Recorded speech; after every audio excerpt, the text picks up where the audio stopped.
The fluorescent lights of Lincoln High buzzed like angry hornets over the crowded hallway, casting sickly yellow shadows on lockers dented from years of slammed doors and teenage frustration. Emily Harper, 17 and invisible, pressed her spine against the cold metal as if she could melt into it. Her dark hair curtained her face, shielding eyes the color of storm clouds from the world that never noticed her anyway. She clutched her sketchbook like body armor, knuckles white, breath shallow. 3 silhouettes loomed at the end of the corridor: Madison Clark and her twin shadows, Brittany and Jade, predators in designer jeans, their laughter sharp enough to draw blood. Madison's manicured finger pointed like a loaded gun. "Look, it's the little church mouse," she sneered, voice dripping venom sweet as poisoned honey. The hallway parted like the Red Sea for Moses, but no one stepped forward to help. Phones rose instead, red recording lights blinking like vultures' eyes. Emily's heart hammered so hard she tasted copper. She wanted to disappear, to fold into herself until she was nothing. But then Brittany shoved her hard, and the sketchbook flew, pages scattering like wounded birds across the linoleum. That was the moment everything changed. Hey, if you're already holding your breath, hit that subscribe button right now so you don't miss what happens next. Trust me, you're gonna want to see this through. Emily dropped to her knees, scrambling for her drawings, charcoal portraits of her late mother. There, only thing she had left of the woman who used to braid her hair and call her my quiet warrior. Madison's designer boot crushed one of the pages, grinding the paper into the floor until Mom's smile smeared into oblivion. Something inside Emily snapped, not with a sound but with the silence of a guillotine falling. She stood slowly, shoulders unfolding like a fighter rising from the canvas. The hallway went deathly quiet. Madison smirked, mistaking stillness for surrender. "What, you gonna cry now, freak?" She stepped closer, invading Emily's space, the scent of vanilla body spray and cruelty thick between them. Emily's voice, when it came, was barely above a whisper, but cut through the air like a katana. "Step back." Madison laughed and swung. Time slowed. Emily's body moved on instinct honed in dusty dojos since she was 6, calloused feet finding balance on the slick floor. Her hand snapped up, not to strike but to redirect, using Madison's momentum to spin her like a top. The Queen Bee's designer purse flew, lipstick rolling under lockers as she stumbled into Brittany. Gasps rippled through the crowd. Jade lunged next, claws out, but Emily was already flowing, hips twisting, elbow rising in. A perfect a-juke block that sent Jade crashing into a trash can with a metallic clang. The third girl froze, eyes wide as saucers.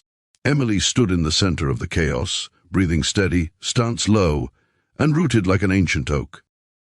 The hallway cameras caught every angle, the shy girl no one knew, suddenly a force of nature. But this wasn't the end. It was barely the beginning. Cut to 3 days earlier. Emily's alarm blared at 5 a.m., the same time it had every morning since her mom's cancer finally won. She rolled out of bed in their cramped apartment above the laundromat, the smell of detergent and dryer sheets seeping through the floorboards. Her dad, a night shift mechanic with grease permanently etched into his knuckles, had left a note on the fridge: eggs in pan. "Kick butt at practice. Love, Dad." She smiled faintly, tracing the smudged handwriting.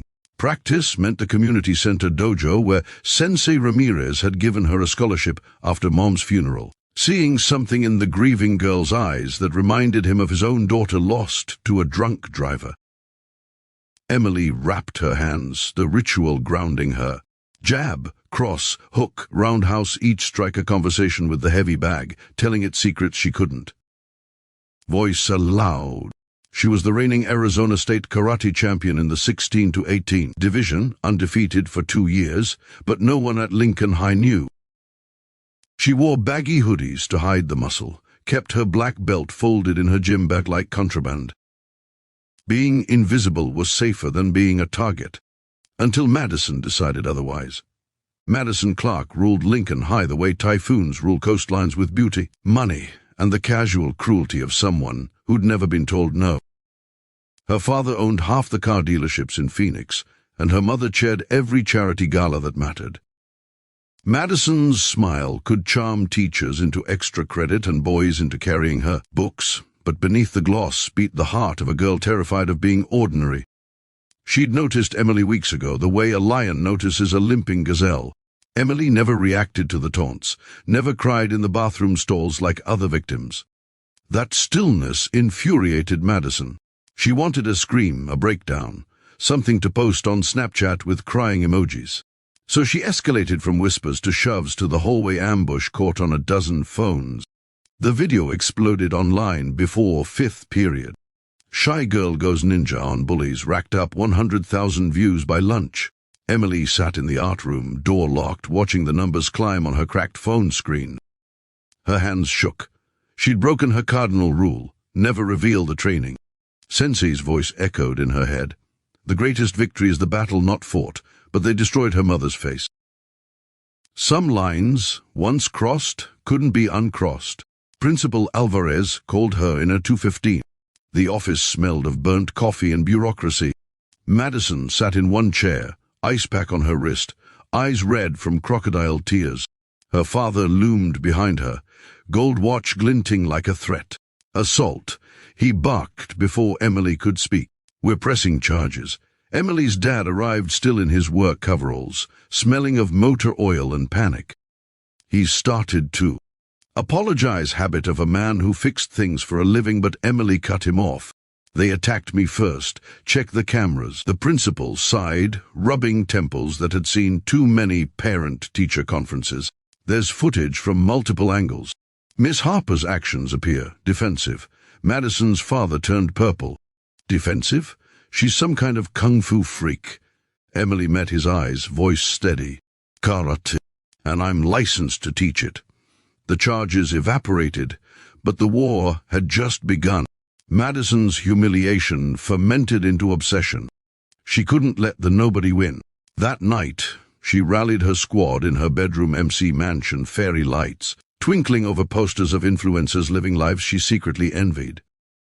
We find out everything about her, Madison declared, scrolling through Emily's barely used Instagram, mostly landscape photos and charcoal sketches. Brittany hacked the school database. Her cousin worked in IT and discovered Emily's address. Jade suggested something darker. We go to her place, scare her, make her transfer schools. Madison hesitated. Her father's lawyers had warned her about lawsuits, but the sting of public defeat overpowered caution. Fine, but we film it. Insurance. Meanwhile, Emily trained harder than ever. The dojo became her sanctuary, the rhythmic slap of bare feet on canvas mats, drowning out the online hate. Comments called her a liar, a psycho, a wannabe MMA fighter, but others saw something else, a girl who'd finally stood up. Donations trickled into a GoFundMe her dad's co-worker set up for Emily's college art fund. She stared at the total, $3,247, and felt the weight of strangers believing in her. Sensei Ramirez pulled her aside after class. Anger is a poor fuel, pequeña. Fight with purpose, not revenge. She nodded, but inside, the fire burned hotter. Friday night, the bullies made their move. Emily was home alone, dad on a double shift, when the doorbell camera caught three figures in black hoodies.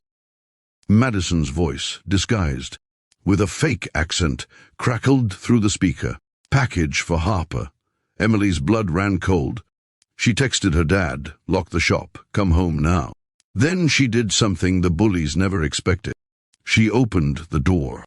The porch light flickered on, illuminating Madison mid-swing with a baseball bat aimed at the welcome mat. Emily stepped forward, palms open. Looking for me? Brittany and Jade flanked their leader, phones recording. Madison sneered. You think you're tough? This is our town. Emily's eyes flicked to the bat, then to the neighbor's ring cameras already glowing red. Your town ends at my doorstep. Madison swung. Emily sidestepped, the bat whistling past her ear close enough to stir her hair. She could have disarmed her three moves, maybe four, but instead she backed into the yard, drawing them away from the house. The grass was damp with sprinkler water, moonlight glinting off puddles like scattered coins. What followed was less a fight than a dance of controlled chaos. Brittany charged first, all fury and no form.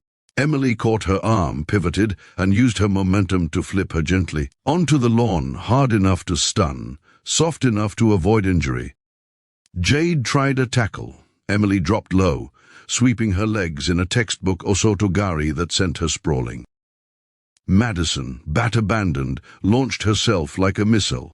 Emily met her midair, wrapping arms around her waist and rolling them, both to the ground in a breakfall that left Madison wounded but unharmed. The queen bee lay on her back, staring at the stars, chest heaving. For the first time, fear flickered in her eyes, not of pain, but of irrelevance. Sirens wailed in the distance. Dad had called the cops from the shop. Red and blue lights painted the cul-de-sac as officers separated the girls. Emily's neighbors, Mrs. Gutierrez, who brought tamales every Christmas, Mr. Chen, who watered her mom's roses, stood on their lawns filming. The footage went viral before the cruisers left. Bully squad ambushes karate. Champ gets owned. But the real twist was yet to come. Saturday morning, Emily woke to her phone exploding. The GoFundMe had hit $50,000 overnight. A local news station wanted an interview. Her dad sat at the kitchen table, eyes red from crying, not sadness but pride. Your mom would have been proud, kiddo. Then the doorbell rang. Madison stood there alone, no entourage, no makeup, looking smaller than Emily had ever seen her. Can we talk? She asked, voice cracking. They sat on the porch steps, the same spot where Madison had swung the bat hours earlier. Emily waited. Madison picked at her nails. My dad's cutting me off, says I'm an embarrassment. The dealerships are getting boycotted. People saw the videos. She laughed bitterly. Turns out money can't buy everything. Emily stayed silent. Madison continued. I hated you because you didn't need anyone. I have everything and feel like nothing. When you fought back, it was like proof I'm not invincible. Tears fell, real ones this time. I'm sorry about your mom's drawings. I'm sorry about everything. Emily studied her, the girl who'd made her life hell for months. She saw the cracks now, the fear behind the cruelty. Sorry doesn't fix my sketchbook, Emily said softly. But it's a start. She stood. There's a beginner's karate class at the community center tomorrow. 9 a.m. If you show up in a GI and bow to sensei, maybe we call it even. Madison looked up, stunned. You'd let me? Emily shrugged. Everyone deserves a chance to be better, even queens. The final showdown wasn't in a hallway or a front yard.